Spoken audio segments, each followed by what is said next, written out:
to the When I Grow Up podcast by Leicester College. I'm your host, Victoria, and in this series we talk to you about different careers in various industries, helping you to explore all your options and passions and where they can take you. And today I'm joined by some very special guests, Burhan and Ali from 2Squared Photography, and they're going to talk about how they've built their career in this particular industry, and they're going to tell us about their journey, give you some advice and about their experiences. So that's helpful for you guys if you want to follow along and follow a very similar path. So let's go to our guests. Hi there, I'm Ali. Hi, I'm Burhan. And together we're 2Squared. We're a local photography and videography company based in Leicester, but we travel worldwide for our events, and really happy to be here today. Oh, wonderful. I just wanted to start with, how long have you guys known each other? We've known each other for over, I'd say, a decade, yeah. Over a decade, I would say, yeah. Decade, yeah. We weren't actually working together initially. We were both individually working in photography, and then around about 2-3 years ago we came together and we started this up. Fantastic. So did you start with photography when you were younger? What was that the dream, or what did you want to be when you were older? Not really, that wasn't the dream. We didn't even know, we were going to take this career path. Just wanted to be in business, have a successful business, to be honest. But photography was just a side thing. It was a passion. We were just passionate about it. Yeah, hobbyist. And then we've known each other for a long time, and we just put our two brains in one, bag and started this 2Squared. So the side hustle became a more prominent part of your career. With that, was there any people like your family or your friends that influenced you when you were younger in your career aspirations? Yeah, I would say definitely. I think we both don't give a shout out to our wives, and we're going to get definitely. So big support. Definitely got support from our family. They're always pushing us to do better and to strive for new things, new opportunities. We would like to mention as well, we're part of a close-knit community in Leicester, the Dowdebora community, and we find a lot of help from our community as well. So we've got a lot of professionals in there, a lot of people we can look up to, take advice from, motivate us. So they've been a really big part in pushing us to go forward. They do business seminars and quite regularly, and we can just join that in, just ask anyone about their journey, ask any questions that you want help with, and even loans and stuff. They would give interest-free loans. That has been a big support for us too. Oh, that's amazing. Is that part of the mosque that you both attend as well? Yes, yeah. right. It's good to have community and people who not necessarily do your particular career, either other people, so they have a wider understanding, and community is everything, because word of mouth is a very powerful part of marketing. That's initially how we actually started. So our first job was someone in our community who just took like a roulette on us and just said, okay, you guys do it, the wedding for us, and they were really happy with the results. But it was because we had that community connection that they were willing to even take that chance and trust us. Yeah. I know you've done a lot of community events now as well. Have you got any upcoming? Community-wise, we've got a couple of weddings that we're doing. Yeah, in London, yes. Within community, obviously, like proper gigs, but in terms of we're always there. Mosque, if they have any like PR events going on, or any of the just local events. So let's rewind back to your education, your early career decisions. So can you both separately, maybe we start with you, Ali, can you tell us what your experience was like in school, college or university, and did your studies now align with what you do? So all throughout that time, obviously my direct education was not anything to do with the creative side. It was all the classic subjects that my parents forced on me, to do sciences and the maths and stuff. But I've always, even when I had just had a smartphone at that time, I was always just loved to take photos. I eventually got my first DSLR when I was at secondary school, and then from there it just built up as a hobby. And so I wouldn't say that the education necessarily drove me that way, but it gave me the flexibility and the freedom to be able to explore that. So did you buy the DLSR or did someone buy it for you? Your dad bought it for you. Big mention to dad here. Oh, wonderful. And how about you, Burhan? So I'm actually from India. I was born in India, Mumbai. specifically, and I moved to this country in 2013. I've done my schooling there. I did college at Leicester College. I did the Peter Jones Enterprise Academy, obviously. It helped me with my vocabulary, because I was a very shy person, and knowing the language barrier as well. I wasn't as fluent before, but yeah, the college, the course helped me go out and speak to people, just pitch your ideas, and yeah, it really helped me with that, and just build that confidence in business. I always wanted to do business because of my dad. He's always been in business. I've always seen him, selling and buying things, and just making some good deals. So yeah, it really sort of fascinated me. And I have got a business now, but photography was something that always was a side thing. My dad actually used to take photos.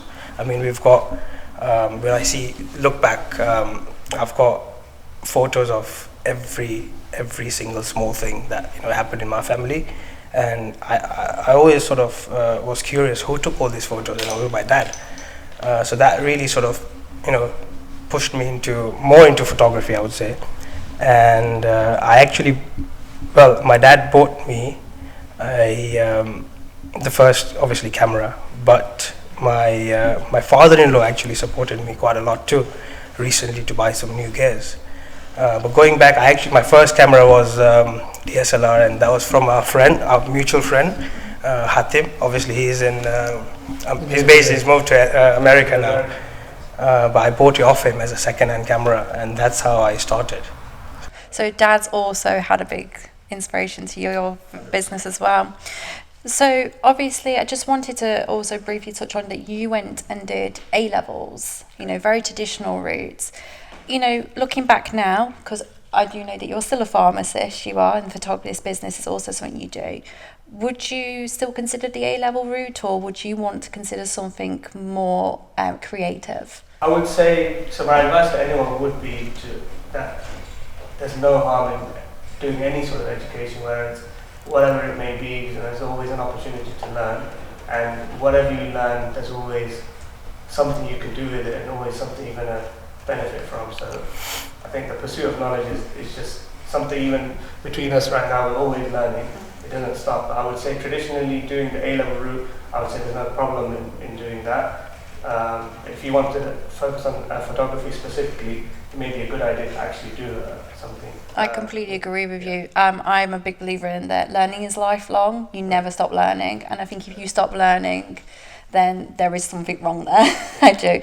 And Burhan, you mentioned about obviously your confidence growing. That's something that we do pride ourselves on, that the course is not just about the course content, it's about helping you. So obviously following that, tell us about when you left college, tell us about maybe your first job. What was it? So when I was about to finish the course, I was already trying to sort of import things and trying to sell it. We actually were selling at Leicester College as well. It was part of the course. So it actually helped us set up the business. But then eventually I joined one of my friends who was into wholesale, and I was doing wholesale for about 7.5 years with him, traveling around the country, making cold calls into any hardware shop and try and sell whatever we have. So that's how and side by side photography was just a side thing. Anyone in family would say, "Oh, you've got a camera, can you take some photos for us?" And okay, fine, and just used to do that. And then that's how we built our portfolio. But then that really helped us grow. So it's obviously you guys are hustle, and that's incredible. That's one thing that I think we need to instill into the next generation, that hard work really does pay off. But obviously you've had a bit of a career journey and changes. What was the light bulb moment where you decided, right, we're going to make this an actual business? It's quite funny actually. So we both ended up in Egypt at the same time without knowing. He just messaged me saying I'm in Egypt, and I happened to be there at the same time. So we've got a few of our religious sites in Egypt. So we ended up actually meeting there, and it was the prayer time at that time. And we just looked at each other like. But I would actually add something to that, if you don't mind. Prior to that, we had a a big event in London. It's called Ashara Mubaraka, and that's where the worldwide of our community majorly gathers. And we were part of photography team, and that's where we work. That's when we worked together. When we discovered that we can work together better. We were, we were always friends, but we never actually shot together, if that makes sense. And that was a time apart from work where we could, explore things, and we did some, great work, I would assume. And I think from then, when we met in Egypt, and I'll let you carry on. That's when we were like, all right, we can really do something here together if we put our minds to it. And I think, that was the key moment, and that's where the actual name came from as well. Because everyone always asks us, why did you guys put us up 2Squared? But 2 to the power 2 is like, it amplifies the number 2, and we're 2 heads, 2 creative minds together, and we come together, we really create. I love that. That's fantastic. Do you know what? I'm actually glad you've explained that. I've just assumed you've come up with it, but the meaning behind that is really powerful. Because they ask that question, it allows us to tell our story, and it sticks with people. A lot of the time you have all these other names, and you're never going to remember, these guys who shot your event, but a lot of times you find that it sticks a lot better. It definitely does when you get called upon in the community as well. So obviously setting up its business, working collaboratively has its own challenges. So can you tell me if you've faced any challenges and how you've overcome them? Yeah, I would say the biggest thing is probably time between us, and managing time effectively is probably our biggest challenge. But we set aside weekly meetings, we have set schedules, we know when things need to be done by deadlines and stuff. So that's the only way, really, just staying organised. But I would say I would always advocate to anyone as well starting up, don't be shy to partner up with someone as well, because the road is quite long and dark ahead, and if you've got someone alongside you, it does make it easier. So let's fast forward then. Let's talk about the reality of your job. So what does a typical day look like in your current in your photography business? I mean, it's hard to say because we don't have a physical space or a studio, so we're never going into an office and doing a 9 to 5. So we're actually always on the job, if that makes sense. We're always having inquiries, we're always dealing with messaging with clients, following up on editing, following up on, just anything the client needs at that time. If they've already booked us, pre-consultation calls, and then it actually transitions into the event day. Sometimes you have engagement sessions beforehand, and then you have the wedding day.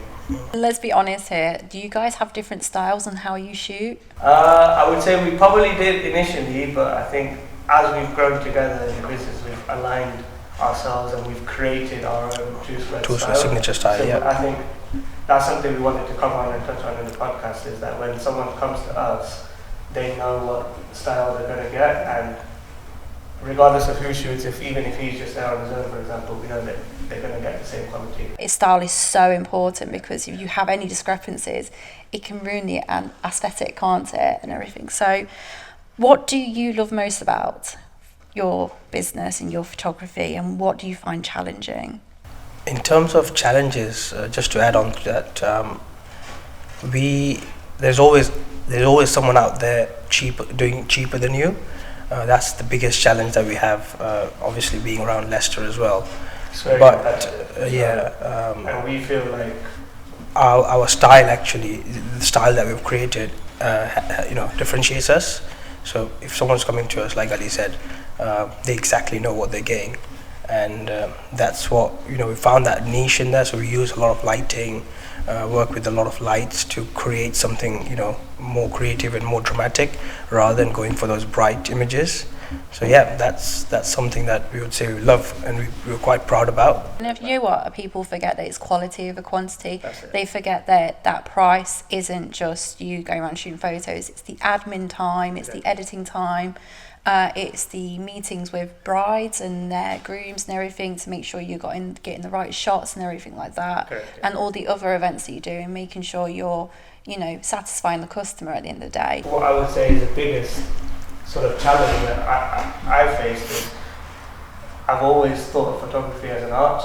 So for the past however many years I've been shooting, especially individually, it's always been very much about what I wanted out of the photo and how I perceived the photo and what would look good to me.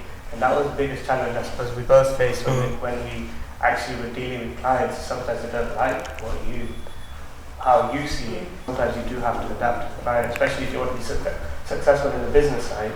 It's all about servicing the client, making sure they use so we've learned it hard way, where a client wants just a bright photo and we create that more dramatic one, and then it's a clash, right? So what we've tried to do is that we give them the bright photos as well as the our signature style. So you have to find the balance in both, I would say. Like sometimes you don't actually enjoy shooting those weddings because it takes away from the art, but that's the way you have to balance it. Art is so subjective from person to person.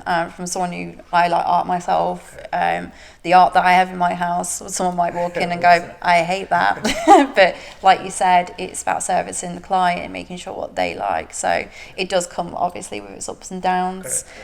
So staying motivated then, especially through them photo shoots you don't particularly want to do, how do you do that and continue to grow in this business and the career? I would say at the end of it, seeing those reactions from the client when they are happy and when they do see the work and when you do create something different for them and capture them, lifelong memories, it's really a priceless feeling. We had times where, afterwards the wedding, the family member sometimes passes away and you've captured that lifelong memory of them, that specific, candid moment of the grandparent with the bride and something like that. We're all really about storytelling as well, so trying to capture images in a meaningful way, not just documenting the event. Sometimes brides and grooms, they ask us, how long the outdoor photo shoot would sort of, how long would you guys need? And we're like, we can shoot all day. I mean, as long as you can spare that time. Yeah. And you know what, that's when the price thing comes back in. When you charge a certain amount, they forget, one, they're getting two of you, but also it is long days. It's like 10, 12 hours. Yeah. So let's just talk about the business in itself. So obviously what a lot of people don't realise is when you set up a business, you still have to pay tax on that. That's just not free money. So what did you do in terms of setting up? Are you sole traders, you limited companies? Yeah, we're set up as a sole trader partnership effectively. So I would say the biggest thing is just having a good accountant. Yes. So we have a good accountant, a friend of ours, again, someone part of our community, who's helping us out. So he basically manages the books for us. So I would say to anyone, that's the easiest and the most, the safest way. Yeah, don't try and do everything yourself. Just try and hire out people. That's where you'll find more time spending on your business. Back to the art side, sometimes when we shoot, we want to editing in a certain way. We also have external editors part of our team now. We've got also videographers who work with us, and so giving that away to someone also is quite hard. It's been hard for us, but if we didn't do that, we just wouldn't have the time to do it. And it's about teaching people and letting them know what your style is, getting them to adapt to work with you. I think that's the only way really to succeed in business, is to learn delegation effectively and be able to outsource and be able to free up your own time to speak to clients. So would you say that's the advice that you would give people wanting to go into the industry, or is there anything else you want to add? Learn from people, because that's what we've got. Yeah, we've got a lot of friends who are photographers worldwide as well, and we've got a group, and we ask them, I'm stuck here, how do I do this? And they just share their ideas and expertise, and that's how you learn, to be honest. If you become shy in asking, then you're not gonna move fast. You will sort of eventually find your way, but it'll be a slow process rather than you ask someone, approach someone, and then you can work alongside quite well. That's really good advice, actually. Do you have anything to add? Yeah, I was just going to say that we were discussing before this, if anyone of you students, anyone watching this wants to come and shadow us as well and learn from us, we're more than happy to educate people and share. Because I think a lot of the time we found there's a lot of gatekeeping in the photography community before. People don't want to share how they got a certain shot, so we were more than happy to have anyone who wants to come and join us on the shoot. What's your Instagram handle if they want to get in contact with you? Just at 2Squared, website is 2squaredstudios.com, and email is info at 2Squared. Fantastic. So obviously you've already mentioned that you've got external videographers and editors. Looking ahead, how do you see the business evolving? I do think going forward, that's another way we've had to adapt, because a lot of people want video now. So we primarily obviously come from a photography background, but we sometimes lose the job if we don't offer a full package of video. If people just want to go to one person. Yes. So that's where we're looking at now, expanding our services into focusing on the video side. I think now even there's a new thing started, content creations. People want like reels and stuff of their weddings. So there's another whole side of that. People want